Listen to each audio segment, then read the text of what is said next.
And I think the hardest part is oftentimes we see families that show up that are those habitual families that are going to come to anything and everything and get all the information they can. And I think where the gap is reaching those families that may not have the time. They're a single mom, or that's built in it. They don't have the time in their calendar, or they just can't get there, or whatever the obstacle may be. We just can't reach those people. And I think we rack our brains a lot of the time thinking how can we get to those people that really need the support that just can't come for whatever reason.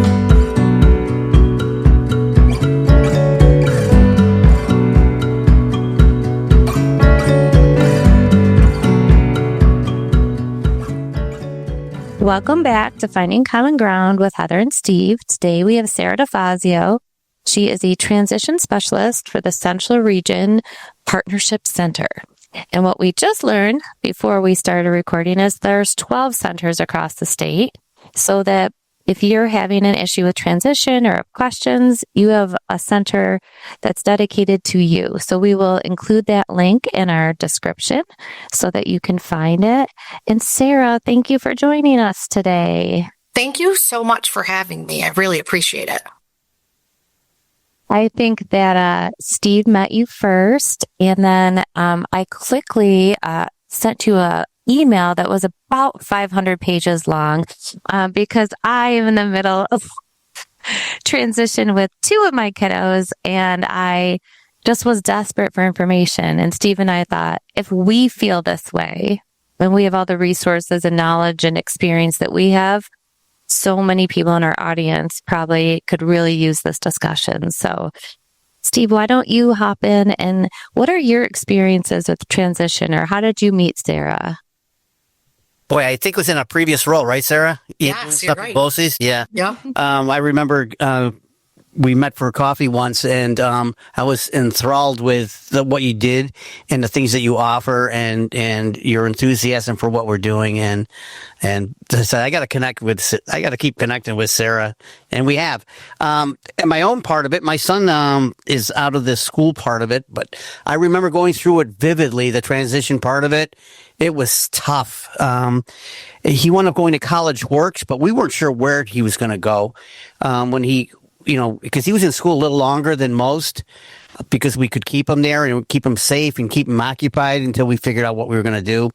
But we wound up in a good spot. But many others, including foster kids that have been in here, transition out, and they're completely without services and supports. No reflection really on the school, but it's a kind of an overall thing with transitions, I think, that we just don't do enough. So was really glad to meet you, Sara, back then. I'm glad you were able to come on today, and maybe give us a little bit of background on where you started. I would love to. Yeah, sure. So from when I was in elementary school, really, my goal was to be a teacher. So when I went to college, I got a 4-year degree in psychology and education and was certified to teach birth through grade 6. And then I specialized that in students with disabilities. And I knew that was going to be my passion. And so far, it has not led me astray.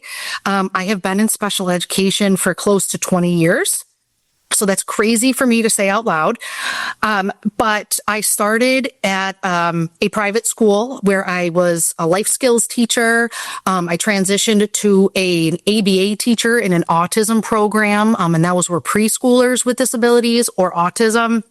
And then I kind of switched gears completely. And if those of you had been around for a while, you may be familiar with Medicaid service coordination. I was a Medicaid service coordinator for a little bit there. That was a great opportunity for me because I got to work with young children and I got to work with adults, and I saw a lot of in between. So it was really great to specialize in that and to be able to put my focus on resources and supports that are out there for folks of all ages. However, career change has led me back into the realm of education. And as Heather mentioned, I do work with the Central Region Partnership, and we work with 3 BOCES. So we work with Madison, Oneida, Herkimer, as well as Oneida Herkimer Madison and Jefferson Lewis Bosse's. And we work with all of those component districts. We work with teachers. We work with students. We work with families. You name it. We are in there to make systems change to help improve outcomes for students with disabilities. Just as you both were saying, Heather and Steve, a timely conversation, especially since IEP season is right around the corner. We want you to be informed and ready to go as you plan for your child's future. I want to hop in to say I'm teaching a class and we just finished the first cohort and it's on housing. But one of the really neat components was we had people pull up their IEPs from when they were in school because some of them had just recently finished, and then other people, just had their life plan. But we had them really personalize those documents. And the person I'm working with, Amy Johnson, she's a housing navigator. She just kept telling the families, just imagine you get hit by a bus and this is the only thing they have to lead your child to where you want them to go. Like, start thinking of the document is super important. Even if you feel like maybe it's not. Do you know what I mean? Some people are like, it's just a piece of paper and no one looks at it. They have all these negative feelings about it. But once people got really immersed in that, the students in our cohort, it was amazing. It was like really painted a picture of who that person was and what they wanted for them. If they couldn't say it for themselves, just putting that vision on paper is so important. People can do that when they do their will and testament. There's something called the letter of intent. All of these things are things I just really became more knowledgeable about. So I'm just bringing it up because I think that that's an easy first step sometimes. I know when you're 12, though, the school district has to do an evaluation, an assessment of some sort. So let's start there because I don't know about you guys, but at 12, I really didn't know what I was going to be when I grew up. I might have had some ideas, but I'm guessing a lot of our kiddos, a lot of our loved ones with IDD especially, it seems early, but I get why. So why don't you give us a little insight on that? Absolutely. I would love to. And I'm glad you brought that up. So part of the conversations that we have with schools when we go in and train teachers or administrators is we talk about that self-determination piece. As a transition specialist, I talk a lot about the career development and occupational study standards that are out there. And those come with basic skills that everybody needs. And similar to what you were saying, Heather, that we have the conversation with teachers and administrators and say, if your student decided that they weren't going to come back to school tomorrow and today is the last day that you saw them, would they be prepared for the world after high school? And a lot of the teachers are like, no.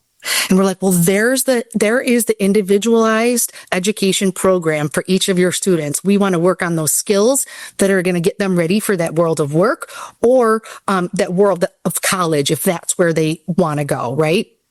So it does start at 12. But if you think about it as a continuum, in kindergarten, you're talking about careers. You're talking about, I want to be a doctor. I want to be a teacher or a firefighter, the things that kids are exposed to, right? So we're starting those conversations early. And at age 12, we're really going to start honing in on those exploration type activities. We want to give students as much exposure as we can to what's out there. So I think that's so important. And you mentioned an assessment that goes along with that. So families should be invited along with students to complete an age 12 assessment. And what that is a review of records from when the student started school to where they currently are. And what we talk about are their skills, what they're really good at, what they need to work on.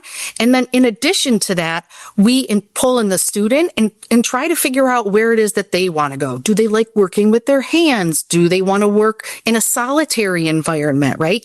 And just start to listen to the student and hear what they like. So when we start to explore, we have an idea of where to go. We get sometimes caught up in the rut of, well, I have a student that says they want to be a YouTuber. Wow, that's great. And sometimes I think we have a tendency to be like, okay, like a YouTuber, really? However, we encourage people to say, think outside the box. They tell you they might want to be a YouTuber, but what is it about YouTube that is drawing them in, right? Is it the background stuff of producing and organizing and getting things ready? Is it, do they want to be in front of the camera, right? So those are all the things that we're starting to talk about with students at age 12 and a younger age. When I was a school psychologist, I was working with this young man, and it was during this time frame, and he just kept telling everybody, I want to be a professional wrestler. Mm-hmm. He wanted to be Hulk Hogan specifically. He wanted to take over for the Hulk. So I was new in my career, and I remember thinking, my goodness, this young man is legally blind and he has significant motor issues. And in my mind, I was like, he is not going to be a professional wrestler. Just like I just discounted it. I giggle now, not because it's funny. I actually feel super bad that that was my immediate reaction. But I think a lot of parents might have that kind of reaction too, the YouTuber, the professional wrestler. But I love how you said dig in. Like, what was it? He actually really wanted to be strong. You know, like he wanted to build his muscles. So we started working out at the gym, and for our sessions, we'd do walking, and he put weights on his ankles, and we started doing all these little things that if he became a professional wrestler, it would help him. But what he learned is he wanted to be a physical therapist, somebody who could help people build muscles and feel stronger because it made him feel so good. And so by the time he graduated, he was on that track and he had an idea. So the first thing someone tells you, I'm guessing, is not always where they're going to land. But Correct. You got to see why they picked it. Why did they say that? Yeah. And think about kids now, right? What are they exposed to? A lot of screen time. So that's kind of what you see. And unless you're having active conversations or doing specific activities that help students learn about what else is out there, right? They don't know what they don't know. And that's one of my favorite sayings is it's our job, right? To educate the kids, to make sure that they know what it is that's out there and what they can do, because the possibilities are endless, right? Mm-hmm. I think, a big piece too is I mentioned that self-determination piece, and we have conversations with school districts where we ask them specifically to work with their students to put together a PowerPoint for their CSE meeting, right? Start to bring them in, have them invested in their future. We can bring our students to the meeting and have them talk about things that they like and things that they don't like. So when we're sitting around the table and we're having a conversation with that student and about that student, they have some buy-in and they can say, no, I really don't like that, or I really want to try this, right? And then our goal is to help them get there. That makes sense. Yeah. Steve, did your son have any idea when he started transition what he wanted to explore or look into, or was he really because my son with autism, he had no idea. When that school bus stopped, he was like, I don't know. Like he really was just like, I don't think I want to go to college, but I don't know what I want to do. It really was, it was rough. So I just wondered with Dustin. Yeah. Way back, he loved sports. And he wanted to play for the New England Patriots, which is blasphemous in my house. And he's still a fan of theirs, but he wanted to play for them and just thought the path was heading right there. He was going to be playing in Knoxboro, and that was going to be it. And life doesn't deal that. He had to learn to deal with that. That he wasn't going to be able to do that, but that we channeled it into. You still want to love football? We'll do all kinds of other things. And he's avidly involved in sports in different ways now, and not playing for him, but he certainly gets to watch him and go to the games and watch me, go to Buffalo Bills games. He can tag along and that kind of stuff. So, but it gets him involved in, with it. And look, I think it's important. I never discouraged him. You know what I mean? But like Sarah said, I certainly did some redirection. Maybe we can't get to Knoxboro, and all that kind of stuff down the road, but maybe we could do something else and stuff like that. Now he's in Special Olympics. He's playing like 5 different sports. That's amazing. And he has he's got such a mind for the stats, like they're running tabs on all the players. And that's my son too. Like he can tell you any stat on an athlete. It doesn't have to be like the ones playing right now. You could say in 1964, blah, blah, blah, blah, blah. You know, and you're like, wow, how do you know that? But like his brain just holds on to it. And I keep thinking maybe he should be an announcer, or maybe he should have his own YouTube channel where he does like his James's, you know, breakdown of the game, because he definitely has his own flair, his own style, his own things that he's really interested in. But I don't know. That's great. Yeah. Dustin learned math actually off the back of baseball cards in high school because they couldn't get through to him with the math stuff. And I tried to tie it into the sports thing, and they started using it, and he actually learned math because of that. Of just like how they were saying with the calculations, the thing on the back, and earned run average for a pitcher and all that kind of stuff, and how to figure that out. And we drew him in his interest so much in that it cracked the code, so to speak. And he was all in, where he didn't want anything to do with math before. They didn't understand it.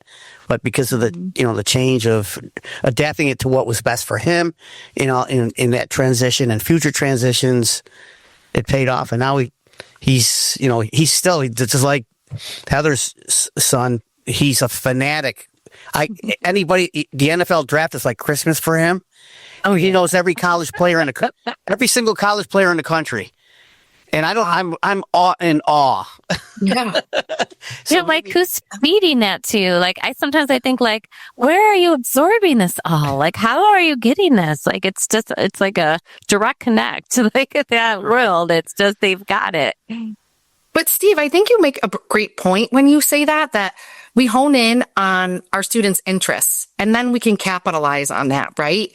So a big part of the IEP development or the individualized education program development, there's a whole section dedicated to the present levels of performance. So that means where is that student currently at, right? And one whole section is dedicated to the strengths, interests, and preferences of that student.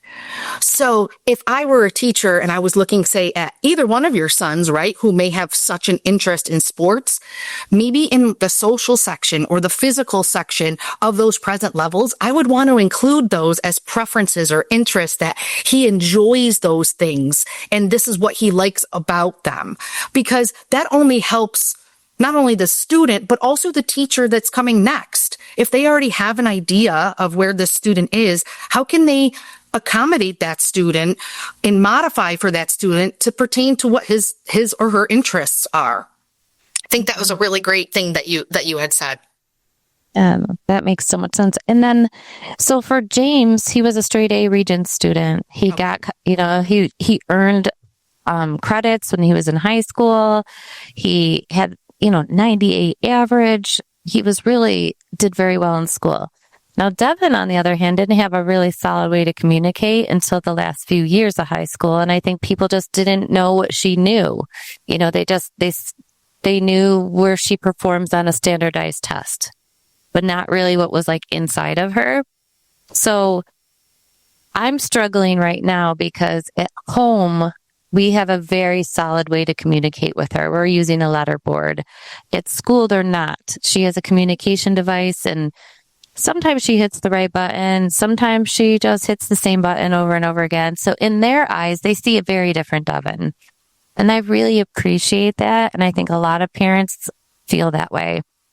I'm not building her up to have potential she doesn't have, though. I feel like with my background, I'm being very reasonable. Like, I know what she can spell. Like, she can spell the most craziest words, do math with her letterboard that I had no idea she could do. She can answer in a different language if she chooses. She's really very smart. But because she didn't get any credits, she kind of got like stuck in this track. The school was like, oh, okay, your alternative assessment, we're going to put you in this program in the morning, do some life skills, and then in the afternoon, you're going to do some custodial work and food prep, because that's just generally like the default, right? Like, it's just kind of like, it'll give her some good experience. She'll punch in, she'll punch out, she'll learn how to do things. For Devin, going back to a high school setting for the morning when she graduated was mentally very hard for her. She wanted to go to college. So then they told her, you'll get to go to SUNY Brockport in the afternoons. And she was thrilled. And I knew she wasn't going there to take classes. So I kept trying to like reframe it. Like Steve was saying, like, hey, you know, I don't know what you're going to be doing there. Maybe you get to work in the library. Maybe you get to do this. Like, I was trying to give her ideas that if what they placed her in didn't work, it wasn't going to be a big deal. Like, I was kind of just softening the blow. And I think a lot of families are stuck in that position where we're like, this is not going to really be ideal, but I don't know what I can push for. And I think that's actually what I said to you. I don't even know what to ask my district for. So she ended up at the college thinking she's going to take classes, and they handed her a broom and they wanted her to sweep. Now, Devin has severe motor delays, you know, that they're very significant. We're lucky she walks without assistance. So having her do a motor-based task all day long was disrespectful in my eyes. And so I got into this thing with the school district, and Steve said, don't come at them strong. Like, say, just be a person and say, this is hard for her. And she doesn't need to learn how to sweep. That's like not the important thing in life, but being embarrassed in front of same age peers on a college campus she wants to attend, that's not fair. Like, we have to figure something out that will be respectful of her, but like you said, something that builds on her strengths. So just hearing that, I won't dive into everything that's unfolded because I did talk to my transition specialist in my area, and I feel like we hammered some things out, and the district's been very open-minded. But when parents come to you with situations like that, where they're like, man, that traditional default option is just not right for my kid, what kind of flexibility do they have? I think that is a great question, and it's also a loaded question, right? Because I'm good at you those. could go, no, but you could go in so many different directions. And quite honestly, depending on your region and what resources are there, right? You could have a variety of different options that are available to you. And I can understand as a parent and as a student, and from Devin's perspective, how frustrating that is to say, hey, you're going to go here and do this, but this isn't what I really want to do. So I really want to back it up. And I think if listeners get anything out of this conversation that we're having today, I want to really empower them, like you are, Heather, to be an advocate, and Steve, to be an advocate for your child, right? You can always open that discussion with the school district and say, hey, I hear you. That's great. But I'm going to tell you right now, I know my kid, and that is not where they are going to fit. Can we look at some other options? And most districts are open to that. And again, I'm going to go back to that phrase I used before is you don't know what you don't know, right? If you're constantly having students go to a specific program, well, that's just what they do, right? You're not educating yourself on what's available in your community or what else could be out there for students. So I want to back up and say that as a parent, I know how intimidating it can be to walk into a CSE meeting or your annual review meeting with your student, and there are 10, 8, 12 people sitting around a table staring at you, and it's one meeting after another, and they're on a time frame, and they got to get you in and they got to get you out. But what I want to say to you is ask those questions. Do not be afraid, right? You know your child best, and you know what works and what doesn't work. As a parent, you should be involved in the transition planning process. As transition specialists, we go out and train teachers on various transition assessments. And I say the word assessments, and that sounds very formal, but that's one of the things that is not formalized in education. Teachers are free to use any sort of assessment that works for students. We have computer-based assessments. We have pen-to-paper assessments. We have picture assessments. So if we have students that may be nonverbal and can communicate and point to pictures to identify at least where an area of interest is for them, then let's do it, right? So there's a lot of options out there. And talking to professionals, I will say to them, the best part about transition is there's no hard and fast. It's not, you have to do this. every single year, and it's pen to paper, and that's all you can do, and you're boxed in, right? If they have a student, for example, that tends to shut down, and we get this sometimes, right? Students are like, I don't know what I want to do. I don't know, right? Track down that trusted adult. Who does that student go to? Is it the lunch lady that gives him extra chicken nuggets every day, right? Is it his bus driver that gives him a high five and says, I'm so happy to see you this morning, right? And as a teacher, you can have a conversation with that person and say, hey, I'm having a really hard time getting through to Steve, and we really want him to be successful as we start transition planning. Can you just feel him out and see what some of his interests are so we can build on that? That's right? So smart. Yeah. Just thinking outside of the box really is really essential for students. Right. And I think Devin might have benefited from that as well in that situation of if they hadn't pulled you into that conversation, Heather, possibly pulling you in to really find out where her strengths were and what she does at home. And I don't mean just like making her bed and brushing her teeth, but what does she truly enjoy, you know? Right. And I think sometimes that's what we're missing. Yeah, because let me tell you, when I said she wants to go to college, they all looked at me like, oh my goodness, Heather's lost her mind. It's like, maybe not, but like that's almost what it felt like. And, Sure. And when you're in a new situation where there's like a new skill and you're like, I know this is radically different than what we were planning. This has shattered everything I expected too. And I'm scrambling to do right by her and to figure out what the rules are. So when Devin saw her IEP diploma, like her certificate of completion next to her brother's actual diploma, she cried. She cried for 2 weeks. And I said, why are you crying? You know, you finished. We like had it up and displayed. She kept facing it down. She didn't want to look at it. And she finally spelled, I need to get my GED. Like she was just like, I can't believe I don't have a diploma. I need to do that. So I said, okay, let's work on our GED. Can she take a GED prep class as part of transition? And they were like, hard no.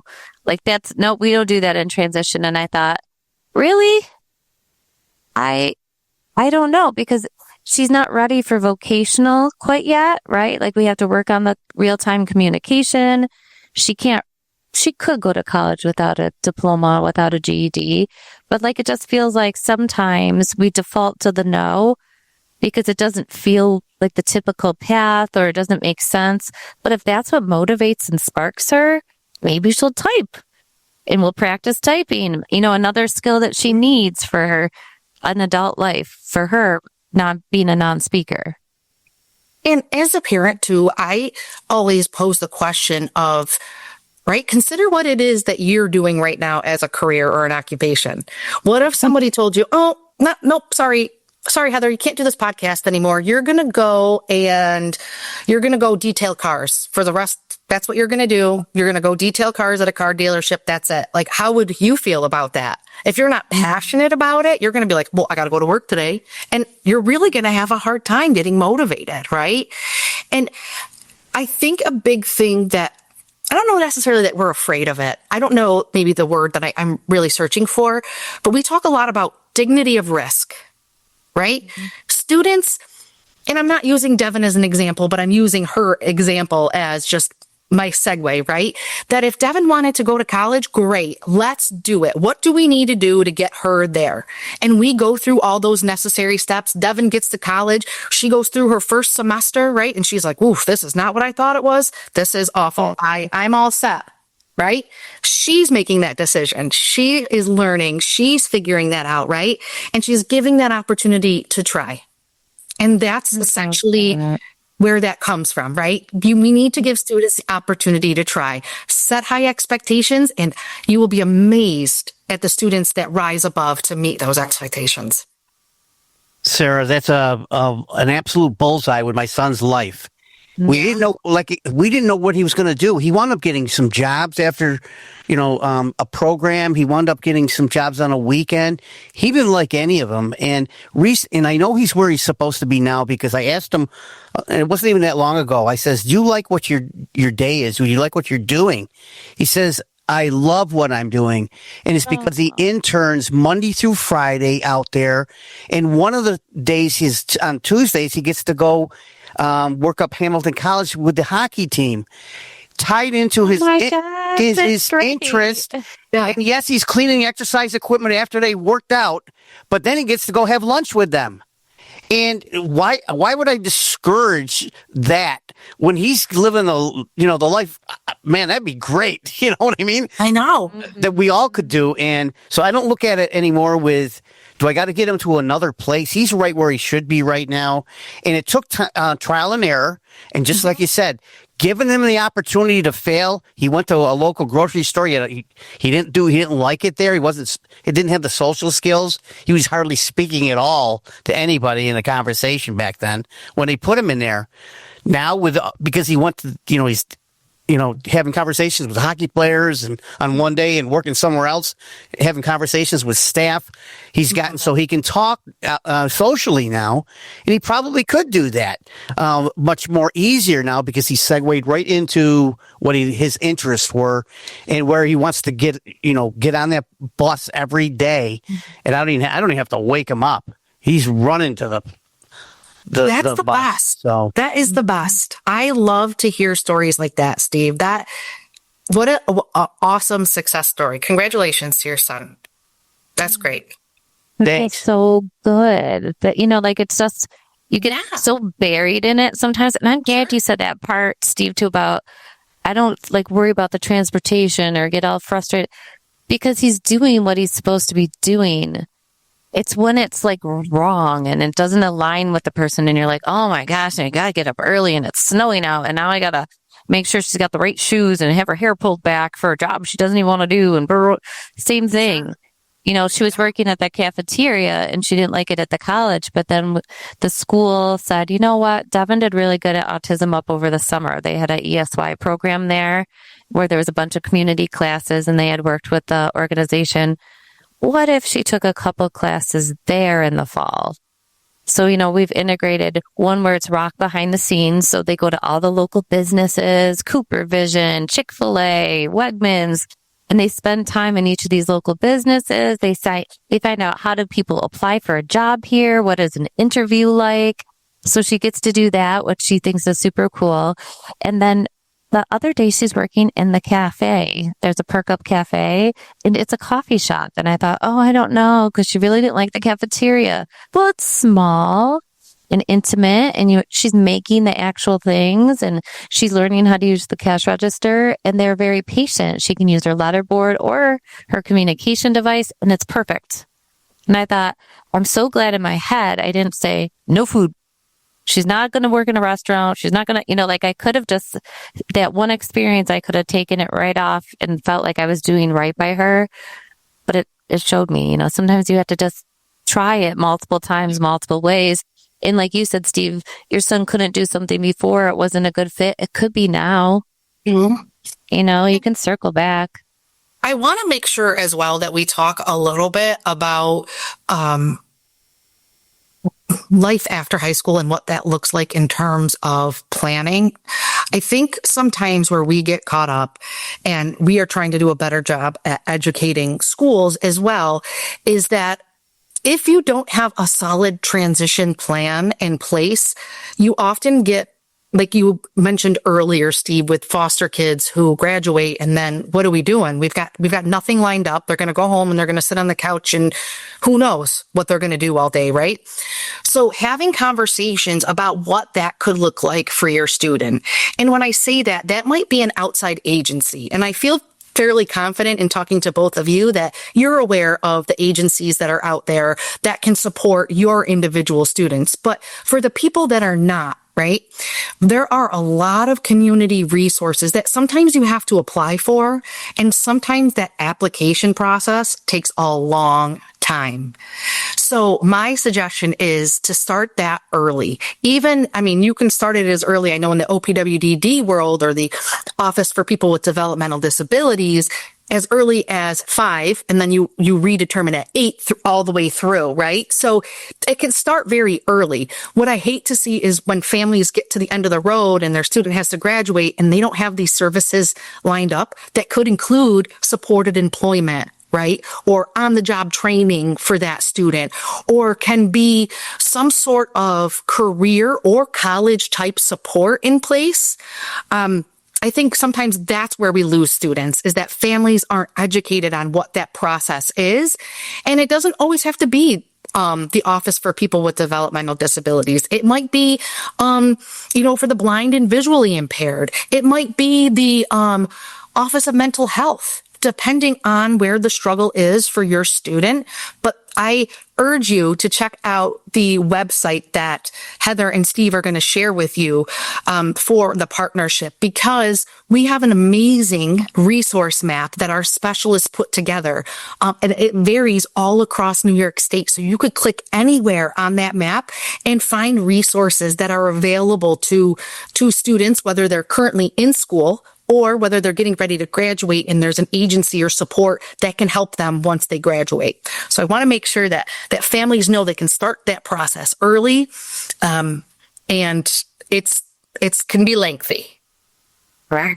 No, anything to do with the state approval process. Yes. It could take a while. Yeah. And it's okay to ask for help, like Autism Up. And I'm sure there's things in Utica too, but we have family navigation. So if somebody's like just hung up on like, do I put my income here, or am I supposed to waive that? Am I supposed to check this box? I don't know what I'm supposed to do. There are people out there who can help you through that process. But what Steve and I have found overwhelmingly is that it's the fellow parents, right? It's the other ones walking the path with you. So if you don't have somebody in the school that you're really connected with, don't think that means you can't take those steps. Like with Access VR, that's our Voc Rehab in New York State. You can start that process super early, and they have all different paths you can go down and try. So I agree, it's worth just doing more. You don't have to embrace all of it. Do you know what I mean? It's better to have it started than having nothing going when that school bus stops. Yeah. And I want to mention too, you made up a great point that in addition to specialists, right? I'm one of many specialists in my region. We have specialists that are in literacy, academics, special education. So we have a wealth of knowledge. But in addition to that, we also have a family and community engagement center. You might hear it called FACE, right, as a quick little acronym, but they start in early childhood. So birth, preschool age, all the way up until 5. And then we have a school age division of family and community engagement centers throughout New York State that also provide support to families and provide training to families on specific processes or agencies or whatever the need is, behavior. Maybe the family needs behavior management strategies.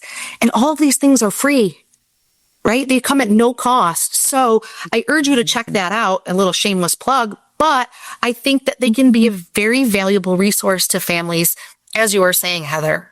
A place to turn. And if you're in the situation that I'm in, where they're like, okay, there's a half-day program here, but then the afternoon didn't work. I mean, we've been able to fill it in with a few things, but this was Steve's idea. Go out into your neighborhood, go to the local businesses. So Devin all of a sudden was so super interested in flowers. Like she was just watching it continually on YouTube, how to make bouquets. And I don't know where it came from. So then I thought, wow, we have this garden. We never even use our garden. So then I told her, like, we should plant flowers in the garden next summer. So now she's looking up seeds and things like that. And then when I talked to my center and the transition specialist by me, she said, well, that's a great personal project. Like, why can't she research that? Practice typing, practice looking things up, fill her head with something that matters to her, and she'll practice all these skills that she needs for an independent adult life. Because you don't have to punch in and out at a job to be ready to be an adult, right? Like, sure, we can teach that another time if we need to. So my advice for the audience is, if you're in these meetings and your school's really focused on the vocational part, it's because what's kind of like the way they're structured, right? It's like that they want you to have a job. But most 18-year-olds aren't crystal clear on what they want their job to be. And like you said, I've changed my career a bunch of times. Like you can start, change, move around, evolve, and that's okay. So just remind them that there's other skills that your child wants to focus on. If they have gaps, traditional education, when you leave, depending on what your program was or who you were paired with, you might have some critical gaps. Like you said, like, could she live by herself? No. Like, do you know, like, but now we're practicing some of those adult skills, how to pay for things. So we're really getting to a point where I feel like we're creating something personalized for her. And that's what I want our audience to do. Do you have any, as we're kind of wrapping up, stories that, I mean, I loved all the stories we brought up so far, but just somebody who just, you would have never guessed that they would have ended up where they were, you know, like that inspirational thing that we can end on, that families can just hold on to and say, maybe that will happen for us too. So in working, I guess it's kind of twofold. With my career as a Medicaid service coordinator, I was able to kind of go in to the school with the family as part of that CSE type process. I think my inspirational story is around a specific student who at the time was in elementary school. And he was the type of student that, and his parents really encouraged him and helped him along the way. He might not have been able to do it independently, but they were patient and they helped him through the process. It was his mission to get ready for his CSE meeting. He would dress to the nines, he would show up, and he would present on all the things he's done that year. He would highlight his academic accomplishments, he would highlight his personal accomplishments, he would talk about his family, and he would talk about all the things, right? And that started in elementary school. So by the time he went to high school, he had gained such great social skills that he was able to integrate into a classroom with his peers. He was no longer in a specialized class. And he determined that he wanted to go to Syracuse University in their specific program for students with disabilities. And he went there, and most recently he graduated from there, and he has a Syracuse University diploma. And it all started with early advocacy, knowing what he wanted and being driven and getting that all the way through high school, not accepting no and just working all the way through. And now he's successful and considered a college graduate, which is amazing. I love that. I love it. I mean, the college degree, I used to tell myself, I don't care if my kids have a college degree or not. You know, it was important to me, but I want them to do what's important to them. Yep. The fact that that's what he wanted and he got it, that feels so good.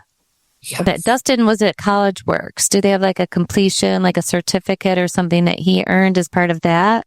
Yeah, it was a 2-year complete certificate at MVCC, and he got the march and the end graduation, and we go back every year to that ceremony, every single year, and see others go through it too. So I know it works, but I wanted to go back to. And it goes back to what you do, Sarah, is so important, the transition part of it. But the transition into what they love to do and what they want to do in the end. It might not be going on to college. It might be a trade. It might be, doing something, working from home. I look at Devin. Maybe Devin could open up a flower business. That's, those are the kinds of things I think outside the box, because it could be a great fit, and not just everybody's going to school. And I drove it into all my kids. My oldest two daughters are all highly educated. Dustin went to college, even with modifications. My youngest daughter, my guess is, and when it's all said and done, is going to make more than all of them. And she went to college and dropped out. And she'll probably make more than all of them because of the things that she's going into that she likes to do. And sure, management, and she likes to do what she's doing, and that's all that really matters. And so I'm glad that you transition people out there. I think it's one of the most important things because I see it from so many levels, and especially when you deal with foster care, the transition record out there is not good, so I see it a lot more than probably a lot of people, where it's weak. So I think it's important that we have the Sarahs out there, and the other 11 out there, areas that you have doing this, because it's important. 86% of people with IDD don't have a livable income. They do not make enough money to pay their bills. 86%. We are doing something wrong. So I do understand the focus on vocation, but we also have to focus on why vocation's hard. Is it communication? Is it the social piece? And start plugging in those components and making sure we're giving our kids the menu of things that they need to have a job. Because it's way more than filling out an application and nailing the interview. You have to have other skills and waking up, without somebody waking you up and being able to do some things on your own. So just start thinking creatively, what is in the way and what skills do I need to, move past it. So everything you can break down. And I feel like that's how you move, Sarah. What are the depths and how do we break it down? 100%. Yes. And I want to say it all starts with a conversation, right? Nothing is too big and nothing is too small. Open the door, have that conversation. You might the first time be met with resistance, but from my experience, I'm a processor, right? At first I have to hear it. I need time to digest it. And then when I come back to it, I'm like, oh, that makes sense. We can do this, this, and this, right? So the first time you might not get the answer you want, but keep having the conversation. Don't feel defeated and be that advocate, right? Nothing is out of reach. And I hope that you feel empowered in listening to our conversation today, because it was a pleasure, Steve and Heather. Oh, this is great. This is great. And how parents frame it is so important. I could have been super negative, right? I'm mad at the district and really been in front of Devin, right? But I wasn't. He just kept reframing. Well, if this isn't going to work, what can we do? You have so much choice right now, and don't take our negative history and our trauma from all our CSCs and all that crap that we've dealt with as parents and give that to our kids. They don't need that. They're already going through the turmoil of being 18 and 20 and whatever their age is. So that's my last piece of advice, I think, for the audience, to really try to stay positive and always look at each thing as a learning experience, even if it doesn't go well. Sarah, thanks so much for coming on. We have to wrap, but we're going to link your background and some of the things on the podcast, part of it for you, and how to get a hold of you and all of that. Again, can't thank you enough. Every time we bring somebody on that has so much knowledge, is so appreciated, because the people out, Heather and I, because we do this all the time, we learn it too, but we also have quite a bit of knowledge in the background because of lived experience. But going forward, all the other parents need to hear this too, and that they got a shot out there with their kid. Yeah. Everybody, no goal is too big. Thanks for coming on. Yeah. Thanks so much for having me. Thank you. Until next time. Continue the conversation by joining our Facebook group. If you're a fan of the show, please join our supporters club. Subscribe on YouTube, rate and review on your favorite listening app, but most of all, share it with your friends. Just one more click or comment can make a huge difference and help us to continue finding common ground.